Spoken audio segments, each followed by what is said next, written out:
Well, when we started the chapter on quadratics, I said that there were a lot of skills like multiplying and raising to powers and exponents that we would have to get accomplished before we could actually turn our attention to equations with x squareds and higher powers. So we're finally almost there. So let's look over here, algebra x squareds, and we're going to use this Matho-Q, which is got the simplest kinds of equations. Now we get to choose our problem type, and there are various levels of difficulty. The simplest one is x squared is equal to a. And we begin the game. Here are some answers like a bingo game, and here's a problem.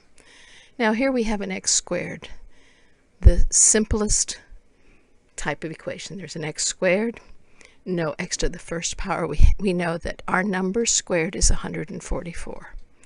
And so there are two possibilities. You will find out eventually that if we have an x squared in our problem, there should be a way to find two solutions to the problem. Not right off, because you're going to have to be introduced to what we call imaginary numbers first.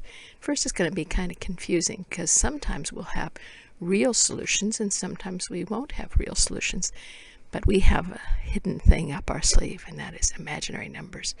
But for now, we see that the most number of solutions we could get are 2. In this case, there are two numbers that if we multiply them by themselves will give us 144. I hope it comes to you. It's plus or minus 12. New problem. What number times itself will give us 4? Well, that would be plus or minus 2. What number times itself? That would be plus or minus 11. 36, that'd be 6. 1 would be plus or minus 1. 100 plus or minus 10. We can choose another 6. 25, 5. 36, no more 6s, we'll have to go on. 25, 5. 121, another 11, 9, 1, plus or minus 1, there he is. 1, we didn't have another one. 9, another 12, another 9, we don't have it. 10, here we go, watch the winner. We win. I'm sorry, it's so loud. Anyway, we could change the type. I hope you see that that was kind of straightforward, kind of easy. We didn't have to factor. We can add a constant to this, and then we could have a problem. And first, it would be just like the other one, except before we started, we'd have to divide by -2, which would make x squared equals 144, and we'd have 12 again. I hope you understand how that would work. Let's go on to a more complicated type. Let's go to the trinomial, where we see that the equations look like what we've been learning to factor. But these are the easy factors. I hope that you can see how they factor. I think I better bring up a marker here.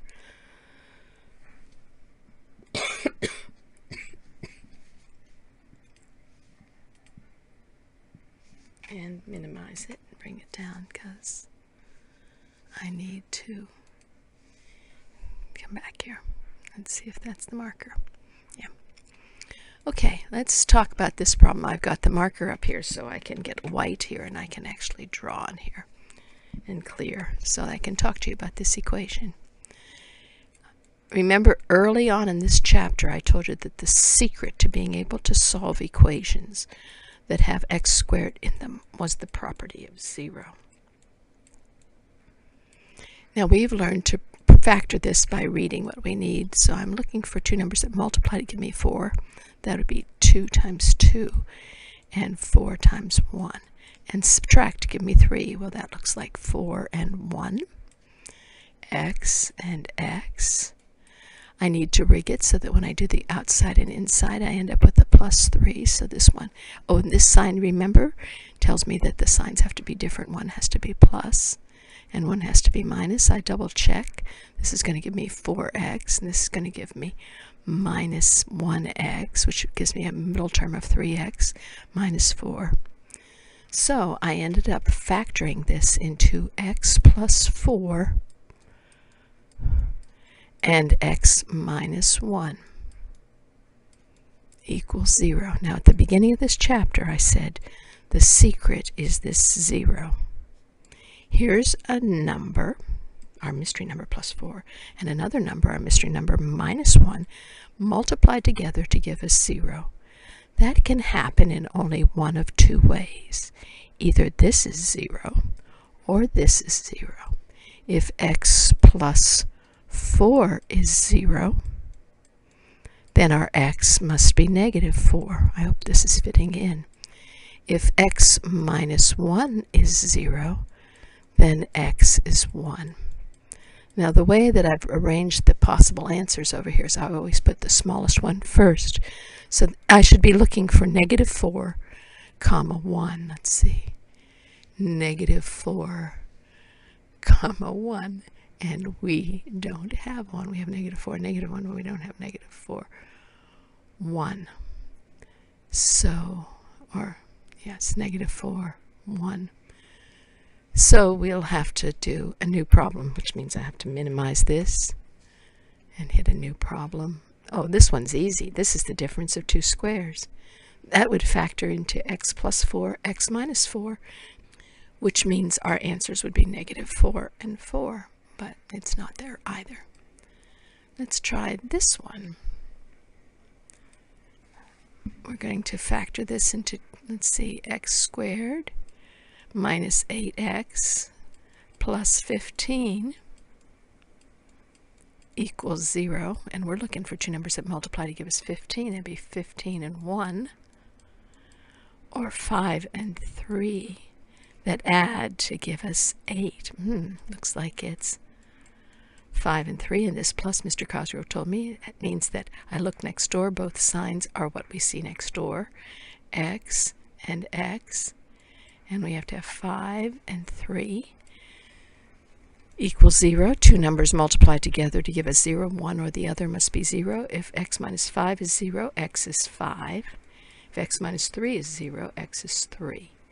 Now we would look for this up here under the order of the smallest one first, so I should be looking for 3, 5, and I see it right here. But I'll have to minimize this and then come back to it. We win. Oh, here we're looking, let's see if we can do this one in our head. This time we're looking next door. It's 15, but this time we're getting x plus 3 and x plus 5, which means our answers are -3 and -5. And the -5 would come first, but we don't have -5, -3, so we have to do a new problem. This time the signs are different. I'm looking for two numbers that multiply to give us 15. That's 15 and 1, or 5 and 3, but this time I'm after the difference to be 2. So it looks like it's going to be x and 5 and x and 3. And I need to make sure that I have a plus. These signs have to be different, but I have to make sure that I end up with a positive 2x. So the 3x would have to be negative, and this would have to be positive, which means this would have to be positive, and this would have to be negative. And if those equal 0, then x plus 5 is 0, which means x could be -5.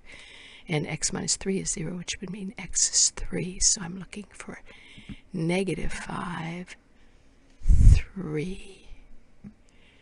I don't see it, but I could be wrong. I don't see it. Guess I'll have to do another problem.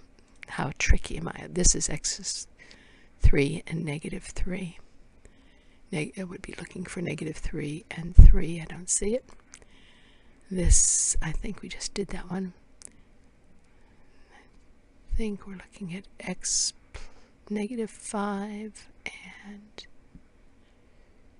3 again. Nope. Let's try this one. We're looking for two numbers that multiply to give us 2 and add to give us 3. That looks like it's x plus 1 and x plus 2 multiply to give me 2 and add to give me 3. So x is either -1 or it's -2. So I look for -2. It's not there. How tedious. To minimize that, do a new problem. It's child abuse, but hopefully you'll learn how to factor and solve.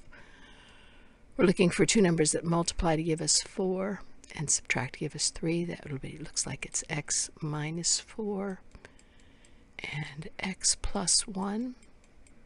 So I look like I'm -1, 4.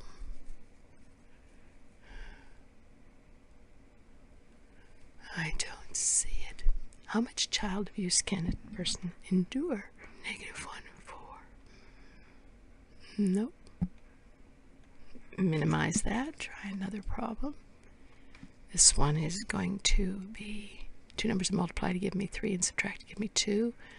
Looks like it's x minus 3 and x plus 1. Looks like I'm after -1 and 3. -1, there it is, right here. So I'll have to minimize and get my -1, 3. And I've got 2 on my Matho. I imagine I'll have to work quite a few of them to get a Matho. I hope you see how our factoring fits in with solving. Thanks.